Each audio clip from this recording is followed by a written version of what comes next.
Nosotros sabemos que en un conductor hay miles de electrones libres.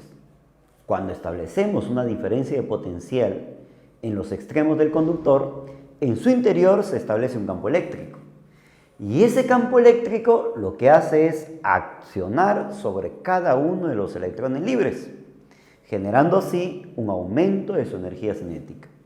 Pero este aumento de energía cinética que adquirió este electrón va a ser transferido a los iones cuando estos electrones impacten con cada uno de los iones, generando así aumento de las vibraciones de los iones y producto del cual la temperatura del conductor empieza a aumentar. Y como aumenta la temperatura, empieza a disipar energía en forma de calor. En ese sentido, lo que vamos a ver a continuación es la potencia eléctrica. Acá tenemos una batería y por acá la representación de una resistencia conectado a los extremos de la batería, al cual nosotros vamos a suponer que por acá sea pues el terminal A y terminal B.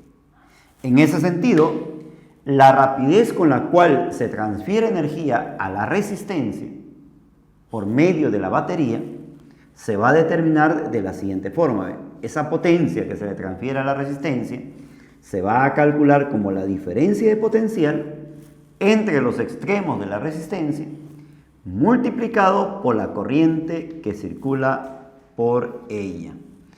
En ese sentido, así estoy calculando la potencia transferida, siendo la diferencia de potencial entre los extremos como la intensidad de corriente por la resistencia. Si yo esto de acá lo reemplazamos acá, mira, el acá me quedaría I por I, I elevado al cuadrado por R.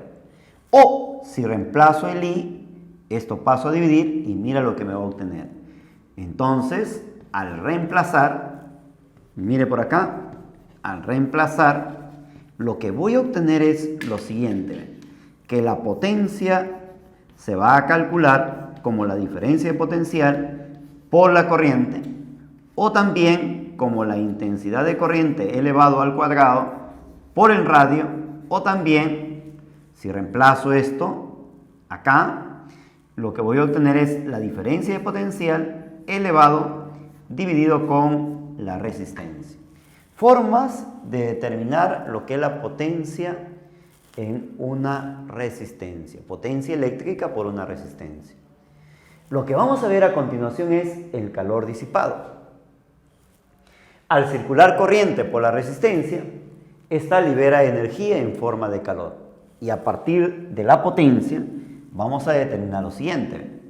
La potencia también lo puedo escribir como la energía liberada, ahí está, energía liberada por unidad de tiempo. Pero ¿qué resulta acá? Que esta energía liberada por una resistencia se va a transformar en calor, lo cual significa que el calor, el cual lo voy a representar como una Q, se va a calcular como la potencia multiplicado por el tiempo. Pero esta expresión me va a salir en joules. Esto nos sale en joules. Ahí está. Si queremos convertir a calorías, entonces hay una relación, ¿no? Siendo por acá una caloría igual a 4,186 joules. ¿Qué hago acá? Simplemente para convertir a calorías tengo que dividir con 4,186. De esa forma voy a determinar el calor liberado por una resistencia. Veamos a continuación un ejemplo. Dice, una resistencia de 72 ohmios es conectado a una línea de 120 volts. Oye, si posteriormente el alambre es cortado por la mitad y conectado en paralelo a la línea, determine la variación de la potencia total disipada. Vamos a averiguarlo por acá.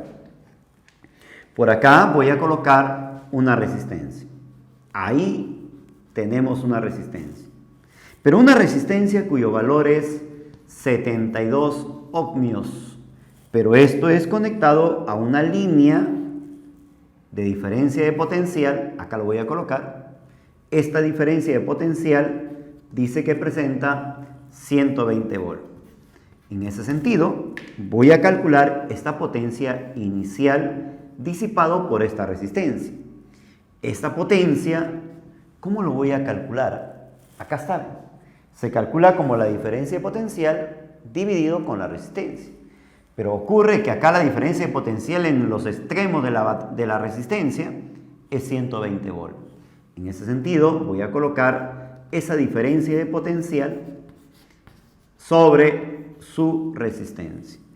Si yo, por ejemplo, la diferencia de potencial que vale 120, lo reemplazo acá, 120 elevado, sí o no sería 120 por 120. Y como la resistencia es 72, 120 por 120, me sale 144 por 100. Divido con 72 y lo que me va a salir es 200 vatios. ¿Pero qué dice ahora? Dice, el alambre, si posteriormente el alambre es cortado por la mitad, mira, ve, voy a cortar por la mitad y conectado en paralelo. El alambre lo corto por la mitad y este alambre lo conectamos en paralelo. Entonces por acá, ve, si tú, por ejemplo, agarramos el alambre y lo cortamos por la mitad, entonces cada mitad va a tener una resistencia de 36 ohmios. Ahí está. Y además, esto es conectado a la misma línea de 120 volts. La pregunta es, ¿se puede calcular en estas condiciones cuánto vale la potencia final disipada? Sí, que viene a ser la diferencia de potencial entre los extremos de la resistencia por la resistencia final equivalente.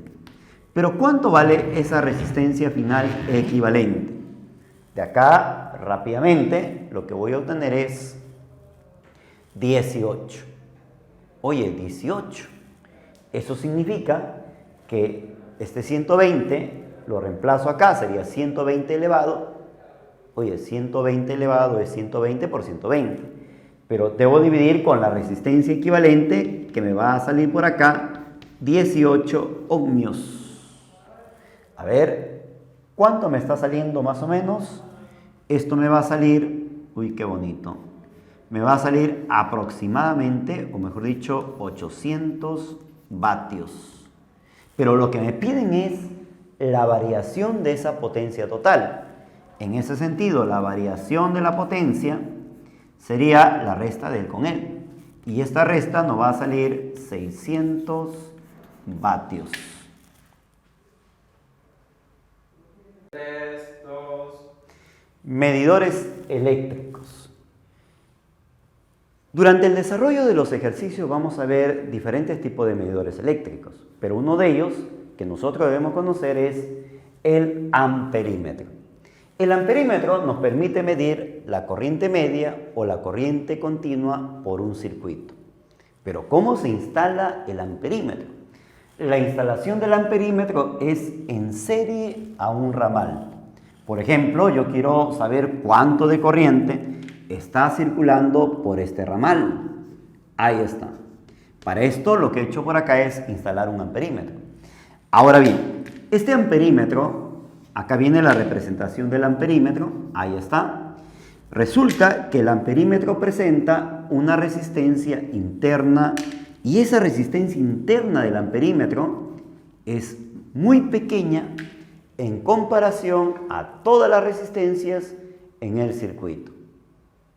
Algo interesante, ¿no? ¿Pero qué me va a marcar el amperímetro? Simplemente el amperímetro me va a medir la corriente eléctrica que circula por el circuito. Es decir, la lectura del amperímetro simplemente es la corriente que circula por él. Si hablamos de un amperímetro ideal, significa pues que la resistencia interna de este amperímetro ideal va a valer 0.